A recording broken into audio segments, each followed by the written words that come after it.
Hi friends, welcome back. So headline, a 560 billion property warning hits banks from New York to Tokyo. And this was the headlines over at Bloomberg today. However, if you dug in a little bit deeper, it depends who you ask. As you can see here, billionaire Sternlicht sees 1 trillion loss in office values. And essentially, I don't think anyone knows exactly how big this problem is, how widespread it is, and exactly when it's going to unfold. Although it feels like there's an iceberg coming, and we're all just trying to close our eyes. Moody's is downgrading the New York Community Bank Corp. They're saying it's still like investment grade, the lowest one, and the debate now is should we call it junk or not? And that is an official term, junk. I laugh at this stuff because I've seen this game before, and a lot of it is essentially musical chairs, right? So how long can we keep dancing until the music stops, and will you find a chair when you need one? The other thing too I want to mention with this stuff is it may not necessarily be our whole system per se. All the stuff that I keep seeing is that it's largely the regional banks. So it seems that they're more exposed to commercial property. I guess the large banks, like they're in the credit cards and other things. But I remember we've been seeing, say, like auto loan defaults. We've seen credit card debt go up, this kind of stuff, because Americans' savings accounts are going down, and things / prices are still expensive, right? Elevated in price. And the other issue is the Fed is like, hey, we're not going to change rates. And kind of when you put all this stuff together, it makes sense why you see these article after article on the Wall Street Journal, et cetera, saying, hey, the market thinks that cuts are coming. It always says stuff like that. It says the market thinks cuts are there, and they talk about interest rate cuts. Whereas the Fed never really says that kind of stuff, and it kind of just makes sense because if you're underwater and all of your calculations and your financial models are based on rates being a certain level, and then suddenly it's not what you thought it would be, things are going up. Moreover, if you thought your assets were priced a certain way and now you can't sell them to what you borrowed for, you're in trouble. I'm sure you guys can understand the math of this stuff. I was looking at this is the New York Bank Community Bank Corp stock. So in the past 6 months, it's down 56%. So I think it went down like 40% yesterday or something like that, and it's down like another 10% today. That's a bit alarming. A lot of times when a stock takes like a major plunge, it'll have a bit of a rebound, but yeah, not so much. So someone in the comments, said they had money with this bank. This kind of stuff is usually, if you're under FDIC, it's okay. But or SPIC, depends on what kind of stuff you have there. But generally speaking, have more than one bank account. It's the same with anything. Just protect yourself. You never know in these situations. I was looking at this too, and this is a chart of like different asset classes. It's really the office commercial that are really taking the hit. You do have multifamily taking the hit as well, and that was actually an interesting one. So the apartment situation, and again, all the stuff is based on. I could say I'll just say it. You could say the word Ponzi, but I mean, you could say any number of things. It's not Ponzi per se. I mean, but the basic gist of this stuff is, okay, I buy something assuming that I can sell it for higher. That's one way to think about it. Or I buy something assuming that I can rent it out to someone who will pay me a value that will make sense financially, right? And if you want to use Ponzi, you can. But I mean, it's all based on what you can convince someone else to give you money for, essentially. So in the situation of the office buildings, like if I invest in commercial real estate, and I'll give you an example. I mean, we've been seeing this stuff, and because I talk about this stuff quite a bit on the channel. I remember the last time we talked about it was I think it was like the most expensive office building in LA. Took like a 50 or 60% hit, something of that nature. Essentially, they bought it like 10 years ago, and it just hasn't done anything because essentially the pandemic, plus now we do work from home. These buildings just aren't worth that much anymore, and you can't rent them out as residential property. And also too, you have the issue of like, say, startups that failed, so they don't need office space anymore. And you guys know this. If I ask you, would you work from home or do you want to go back to the office? You're like, no, I'm fine at home. Or you're like, hey, I already left the city and I already got my new place. I already bought all my new office equipment, et cetera, to work at home. And you have all these commercial offices in some cities. It'll be like a Chicago, like a New York, like a San Francisco, LA. I think it's your big metros, but there may be other smaller cities that may experience this stuff as well, as we all work from home. But the apartment one is an interesting one because in some places. So let's say the math doesn't work out for you and you want to raise rent. I think you guys already know this depending on where you live. A place like in New York City has rent control, so you can only raise rent so much each year. And then suddenly, like, you're kind of screwed because let's say you got these loans on variable interest rates or whatever. You just can't raise the rent enough to make your payments, or maybe you have to fix the apartment, something like that, right? And labor costs are up and material costs are up, or any number of things. Basically, the math doesn't work. This is a quote from billionaire Barry Steinlich. We'll read through this stuff here. She says, talking about the $1 trillion problem. Billionaire Barry Steinlich sees more than $1 trillion of losses for office real estate, calling the property, quote, one asset class that never recovered from the pandemic. The office market has an existential crisis right now, which is largely a U.S. phenomenon because workers haven't gone back to their desks. Steinlich said Tuesday, and this is he said it in Miami, which is one of the bubble places. Also, he says here, once a $3 trillion asset class, offices now are probably worth $1.8 trillion. And this person is saying, well, what does she care what these says? So it's the executive officer of Starwood Capital Group. So they deal a lot in real estate, so they know all this stuff. And he says here, there's 1.2 trillion of losses spread somewhere, and nobody knows exactly where it all is. And I think that pretty much captures the gist of it. So you could try to get more money from somewhere to try to stay afloat. But where's that money going to come from? So that would be one option. Another option could be you could try to sell it. But the problem is that you probably can't sell whatever property that you have at the price that you bought it for, so you can take a loss there.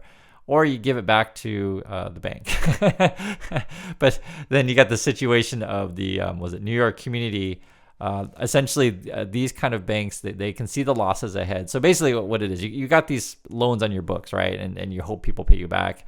And then you just, okay, fine, you get another extension. Fine, you get another extension. Or, hey, let's do a renegotiation of the terms. It's this kind of, this is what commercial real estate is up to. And then there comes a point where you're just like, okay, this is a bad loan. We're screwed. We're not going to see that money again. And so then you decide to put it on your books. So a lot of banks are already setting money aside, predicting there's going to be, X amount of bad loans, but how many, how big, where, who knows? The New York Community one was alarming though, because I guess it was just like 2 of the bank loans, something like that. It says here, on Wednesday, and they're talking about New York Community Bank. On Wednesday, it said it had taken $185 million in losses, just 2 property loans, but they did set aside more than $500 million to cover potential losses. So this is what I'm saying. Like, these are a couple loans that failed. Like, they kind of predicted it, but how big can it be? This is where no one knows for sure because there's so many people involved. And also too, I'm thinking that maybe, not maybe, I'm sure there are some people that know in particular, like, very risky stuff, but you wouldn't necessarily want to say this stuff publicly. And I'll mention this. I've mentioned it several times in the channel, but if you have not seen yet the movie Margin Call, please check it out. I know that among the YouTube sphere, everyone likes to talk about Michael Burry and The Big Short and that kind of stuff. And it's an entertaining movie. And full disclosure, I've actually met the director of that movie. So a couple times, actually. But I actually think the better movie is Margin Call because it's more realistic. Basically, it just shows the crash of Lehman Brothers and how you try to keep things secret as long as you can, and you try to dump junk on your friends. That's basically what you're trying to do. One of the other alarming things that was going on today, it's all alarming, of course, but it is like this could involve other countries. So there was a Japanese bank. It's called Azora, or should be testing my pronunciation here, Azora. But they're saying they're exposed to the U.S. real estate market. Now, at least according to Goldman over in Japan, Japanese lenders aren't necessarily so exposed to the American stuff. But, there was a couple of banks in Switzerland. I think Deutsche Bank, of course, any kind of problem Deutsche Bank's involved. So they're exposed to this stuff, and who knows who else, right? That's what I'm saying. It is a bit alarming when it is other countries as well. And we just talked about, if you saw my video yesterday, about the situation in China, which doesn't look good. And every time we, hear news on it, it's always something negative. Because I always say the same thing: when you don't hear something out of the real estate situation in China, don't think it's resolved. Just we haven't heard of the next bad thing happening. So, we're all connected, as you guys know. We talk about this all the time. And will this commercial thing resolve? Well, this was another headline that just came out today. Zoom, which is the big company that we're all using for video chats, they're cutting yet more jobs. So they're not hiring, meaning they're thinking they're not growing. Now, Zoom tried to play it down. They're saying, this is what they said. They said, well, yes, we're cutting jobs, but we're going to be growing in AI. And I'm not making it up. So, whether or not that is, real growth and whether or not you believe that kind of hype, I'll let you decide. But last year they said they're going to cut 15% of their workforce. So that was last year. Moreover, talking about how, this kind of real estate stuff affects just, regular people who aren't involved in commercial real estate. There was a really interesting story out of Palm Springs. This was a week or so ago, something like that. I just haven't mentioned it before. I mentioned it now, though. Basically, the local government has changed the laws on who can do Airbnbs. And, people who took large bets on Airbnb, meaning that, you buy a place as an investment, you're going to rent it out and make loads of fortune because that's what all the YouTubers say that you're going to do. It turns out maybe not so great. So they gave a couple examples, which I thought were really interesting. And again, this relates to the same idea as a commercial, just putting it more in simplest terms. So like there's some sort of YouTuber named Luan Palomera. I don't know who this person is, but I guess they paid 1.5 for a place in Palm Springs. Now they can probably only sell it for like $1 million because prices have plummeted since you can't rent stuff out anymore. The basic gist of it is the Palm Springs, the local city has decided that only like 20% of a community can be an Airbnb. So you don't want this, whole neighborhood to be an Airbnb. And they actually gave some really interesting examples of this, of different rules that cities can do to control this stuff. So it says here, like some cities like New York City allows rentals only if the host remains present in the unit for the entire stay. So that's interesting, right? So they're not like making it illegal entirely. They're just saying you got to be there if you're going to rent it out. LA, it says a regulatory framework that requires a license that allows hosts to use only their primary residence where they live at least 6 months of the year to rent out a maximum of 120 calendar days per year. So, you basically can't just buy stuff for investment only, and you actually have to live there, and then you can only, rent it out so much. So these kind of things are ways to control it. We've talked about this stuff several times on the channel as well. I've never been on the, hey, everyone, you got to go into massive debt and do Airbnb because it's awesome. But it is popular on YouTube, right? Because everyone wants to make that passive income. But nothing is passive, and nothing like this stuff is necessarily guaranteed.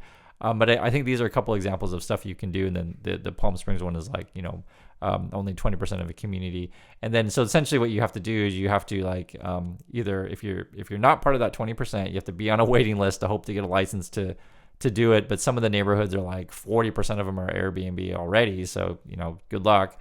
Or you try to sell, but the market is soft. And it's interesting enough is that, these kind of people have existed for a long time. And I want to use the example of one. This is Dave Ramsey. You may not know this.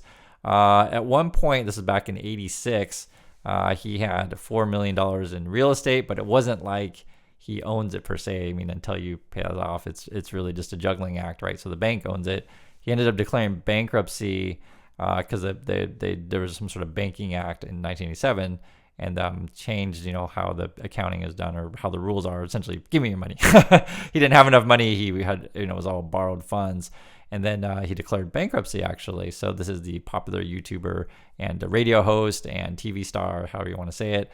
And what he figured out, and I've made a video about this before, is that, well, if I can't borrow a whole bunch of money to, leverage in real estate, what I can do is go to my local church and scam people there. And I'm not making stuff up. So please look it up for yourself.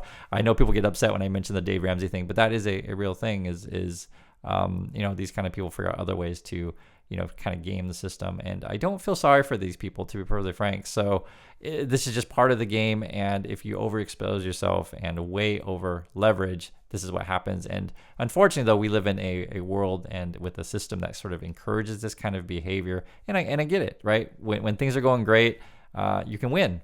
And it works until it doesn't. So anyway, I'd love to hear your thoughts on any of these things, and appreciate your time. And I'll catch you next video.